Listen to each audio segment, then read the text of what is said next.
Tidak ada pantai ramai, tidak ada lampu malam, hanya bangunan kosong, dan keheningan yang terasa terlalu berat. Inilah misteri Pulau Poveglia, sebuah pulau kecil di Italia yang ditinggalkan manusia. Namun dipercaya tak pernah benar-benar sepi. Dengarkan sampai akhir, karena kisah ini bukan tentang satu kejadian, melainkan jejak panjang penderitaan yang menempel pada tempat. Tak jauh dari kota Venesia yang indah, terdapat sebuah pulau kecil yang tidak tercantum dalam rute wisata. Dari kejauhan, Poveglia tampak biasa: pepohonan liar, bangunan runtuh, dan dermaga yang membusuk. Namun siapapun yang mengenal sejarahnya tahu satu hal, pulau ini menyimpan beban masa lalu. Pada abad pertengahan, Poveglia digunakan sebagai tempat karantina. Saat wabah melanda Eropa, orang-orang yang dicurigai terinfeksi dipisahkan dari kota dan dikirim ke pulau ini. Banyak yang datang tanpa kepastian akan kembali. Banyak pula yang tidak pernah pergi. Api pembakaran menyala hampir tanpa henti. Abu bercampur tanah. Konon, lapisan tanah Poveglia mengandung sisa-sisa masa lalu yang kelam, bukan sebagai detail mengerikan, melainkan sebagai penanda sejarah yang berat. Wabah berlalu, namun pulau itu tidak pernah pulih. Di kemudian hari, Poveglia kembali digunakan, kali ini sebagai rumah sakit jiwa. Bangunan besar berdiri, sunyi, dengan jendela-jendela tinggi menghadap laut. Tempat ini seharusnya menjadi ruang penyembuhan.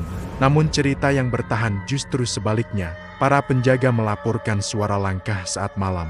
Pasien mengaku melihat bayangan. Ada kisah tentang seorang dokter yang terobsesi dengan eksperimen yang akhirnya kehilangan kewarasannya sendiri. Apakah kisah itu fakta atau legenda? Tak ada catatan yang benar-benar menutupnya. Yang pasti, rumah sakit itu akhirnya ditinggalkan. Sejak saat itu, Poveglia kosong. Namun keheningan di pulau ini bukan keheningan biasa. Banyak pengunjung yang mengaku merasakan tekanan emosional, pusing, atau dorongan kuat untuk segera pergi. Tidak ada penampakan jelas, tidak ada kejadian dramatis. Hanya perasaan, dan perasaan seringkali lebih bertahan daripada bukti. Sebagian peneliti menyebut efek psikologis. Sejarah kelam memengaruhi persepsi.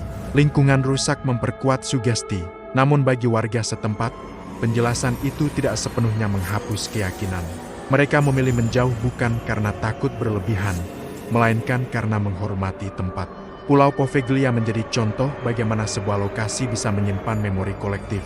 Bukan arwah yang berkeliaran, melainkan cerita yang tidak pernah selesai. Setiap tembok retak adalah saksi. Setiap lorong kosong adalah pengingat. Itulah sebabnya pulau ini tetap tertutup. Bukan karena larangan formal semata, tetapi karena kesepakatan tak tertulis. Ada tempat yang lebih baik dibiarkan diam. Dan mungkin itulah pelajaran dari Poveglia, bahwa tidak semua masa lalu perlu digali. Sebagian perlu diakui lalu ditinggalkan dengan hormat. Karena tempat, seperti manusia, bisa menyimpan luka. Dan luka yang terlalu lama dibuka, tak selalu membawa penyembuhan. Demikianlah kisah misteri Pulau Poveglia. Terima kasih telah mendengarkan sampai akhir. Sampai jumpa di cerita misteri berikutnya.